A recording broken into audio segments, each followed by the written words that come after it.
At my great-grandson's baptism, they told guests, I was just the nanny. After 67 years of loving this family, I became invisible in my own home. My name is Rose, and I've been alive for 72 years. I've seen presidents come and go, watched the moon landing on our old black and white television, and held 4 generations of babies in these weathered arms. But nothing, absolutely nothing, prepared me for what happened last Sunday at little Timothy's baptism. I should probably start from the beginning, though the beginning feels like a lifetime ago.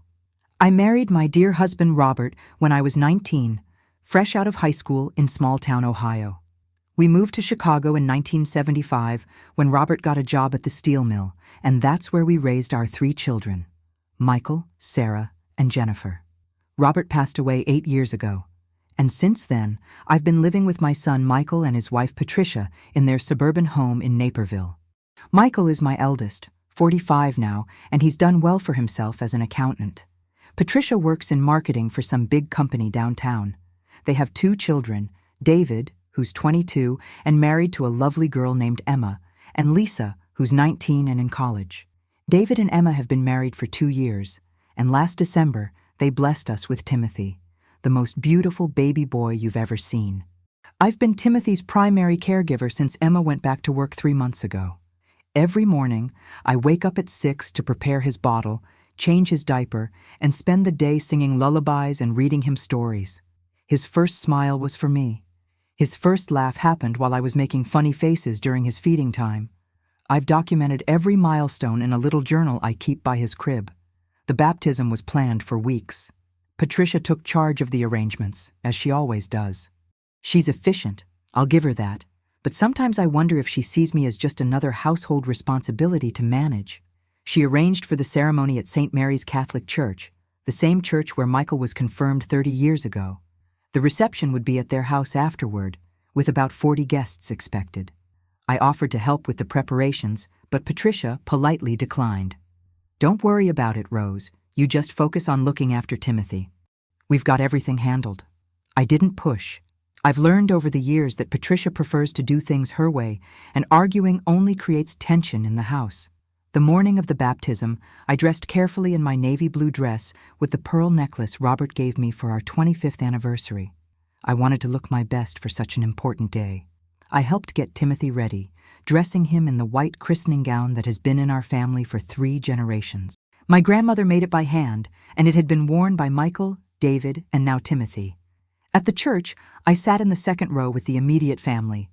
David held Timothy during most of the ceremony, but when the baby got fussy, he naturally passed him to me. I've always had a way with babies, and Timothy settled immediately in my arms. Father Martinez performed a beautiful ceremony, blessing Timothy with holy water and welcoming him into the faith. After the ceremony, we drove back to Michael's house for the reception. Patricia had outdone herself with the decorations. Blue and white balloons filled the living room, and she'd hired a catering service to provide an elegant spread of food. Family and friends began arriving, and the house filled with laughter and conversation. I was holding Timothy in the living room, gently bouncing him and talking to my sister-in-law Mary, when I noticed Patricia approaching with a couple I didn't recognize. They appeared to be in their 50s, well-dressed and carrying an expensive-looking gift bag. "Tom, Linda, I'd like you to meet some of the family," Patricia said with her practiced social smile. "This is my mother-in-law, Rose. She's been helping us with Timothy. She's wonderful with babies." The couple smiled politely and shook my hand. "Oh, how nice," Linda said. "It's so hard to find good help these days. You're lucky to have such a reliable nanny." I felt something cold settle in my stomach. Before I could respond, Patricia was already guiding them away to meet other guests. "Come on, let me introduce you to David and Emma." I stood there, still holding Timothy, trying to process what had just happened. A nanny? Is that what I had become in Patricia's eyes? Not Timothy's great-grandmother, not the woman who had raised her husband and helped raise her children, but hired help? I watched Patricia move through the room, gracefully introducing guests to family members. I noticed she introduced Michael as my husband, the proud grandfather, and she presented David and Emma as the proud parents. But when she came to me throughout the afternoon, the introduction was always some variation of the same theme. "This is Rose, she helps with the baby," or "Rose has been such a blessing, helping with Timothy." Never once did she identify me as Timothy's great-grandmother. Never once did she acknowledge that I was family, that I belonged there not as an employee, but as the matriarch of the very family they were celebrating. The rest of the reception passed in a blur of similar interactions. Each time Patricia introduced me to someone new, I felt myself shrinking a little more. Mrs. Henderson from down the street was told I was the babysitter. David's college friends were informed that I was the woman who watches Timothy during the day. Even the priest, Father Martinez, was introduced to me as Rose, who's been helping with childcare.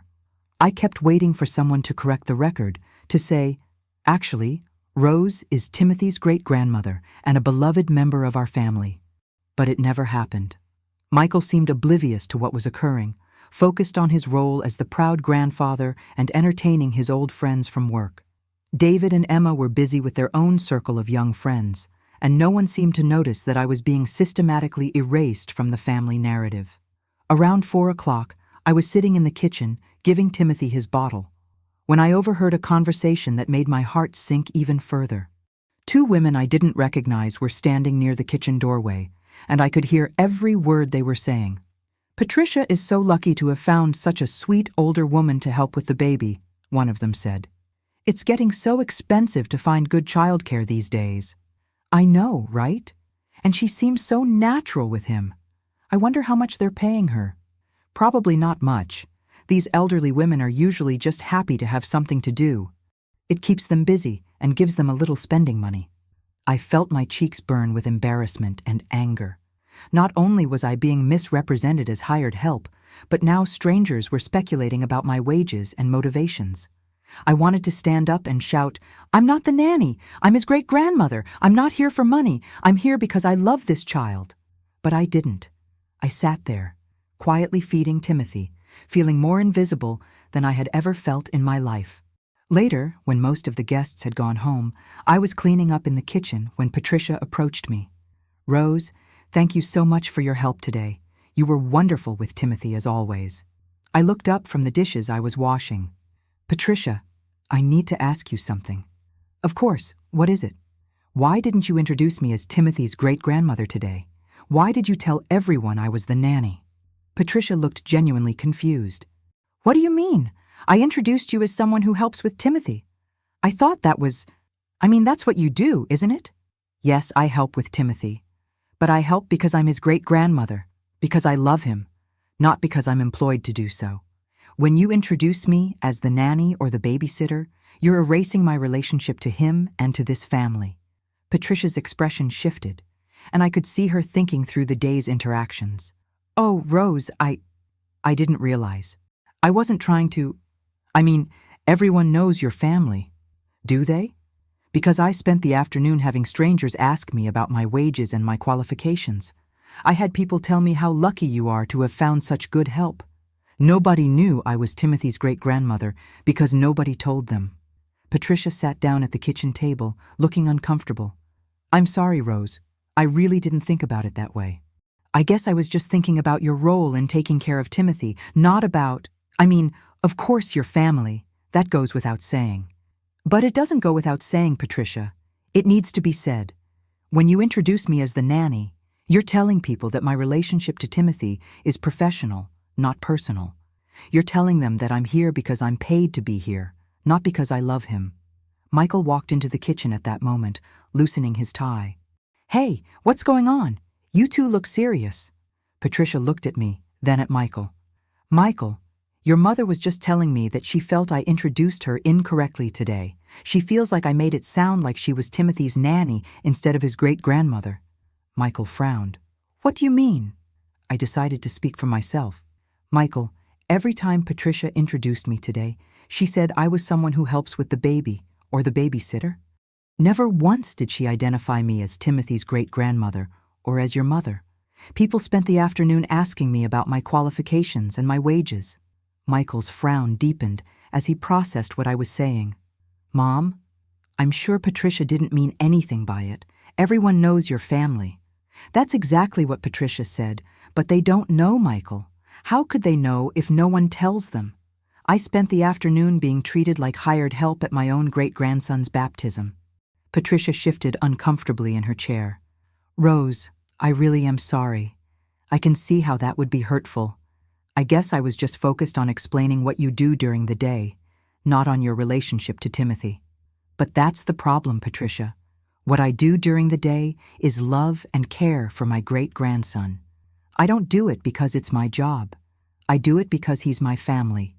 When you reduce me to my function, you erase my identity and my connection to him. Michael sat down at the table with us. Okay, I can see this is important to you, Mom. What would you like us to do differently? I had been thinking about this question all afternoon. I want to be acknowledged for who I am, not just for what I do. I want people to know that I'm Timothy's great-grandmother, that I'm your mother, that I belong in this family not as an employee, but as a member. Patricia nodded slowly. I understand that, Rose. I do.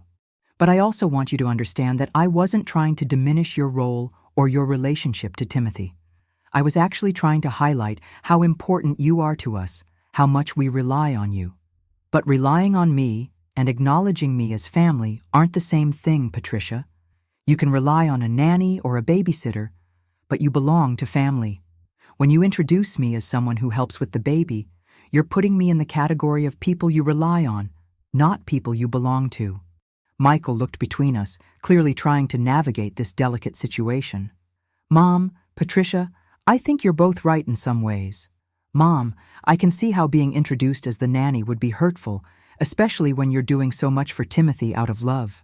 And Patricia, I know you didn't mean to hurt Mom's feelings. No, I absolutely didn't, Patricia said quickly. Rose, you have to know how much we appreciate everything you do for Timothy. You're amazing with him, and we're so grateful to have you here. I appreciate your gratitude, Patricia, but what I need more than appreciation is recognition. I need to be seen as who I am, not just valued for what I do. The conversation was interrupted by Timothy's crying from the living room. Patricia started to get up, but I was already moving toward the door. I'll get him. He probably needs to be changed. As I walked toward the living room, I heard Patricia and Michael continue talking behind me. Their voices were low, but I could catch fragments of their conversation. She's really upset about this, Patricia was saying. I know. I've never seen her this bothered about anything, Michael replied. I really didn't mean to hurt her feelings. I was just trying to explain to people what she does all day. I know, honey. But I think Mom's point is that what she does all day is be Timothy's great-grandmother. Everything else flows from that. I picked up Timothy and changed his diaper, thinking about what Michael had just said. He was right. Everything I did for Timothy flowed from my love for him as his great-grandmother. When Patricia reduced me to my functions, she was missing the foundation of those functions. When I returned to the kitchen with Timothy, Patricia and Michael were still talking. Patricia looked up as I entered. Rose, I want you to know that I'm going to be more careful about how I introduce you in the future. I can see how important this is to you, and I don't want you to feel unrecognized or unappreciated. Thank you, Patricia. That means a lot to me. Michael reached over and squeezed my hand. Mom, I'm sorry this happened today. You're right that you should be introduced as Timothy's great-grandmother first and foremost.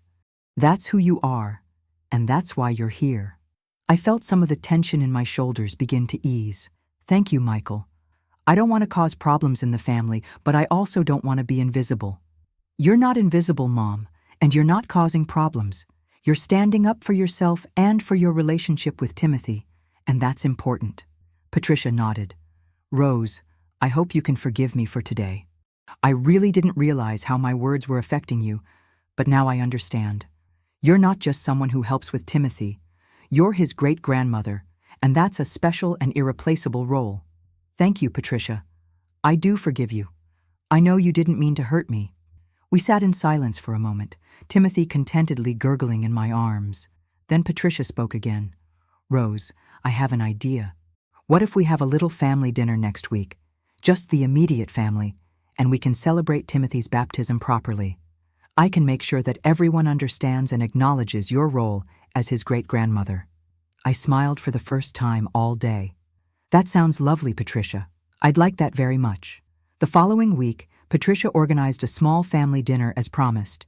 David and Emma came over with Timothy, and we sat around the dining room table sharing a meal and reflecting on the baptism.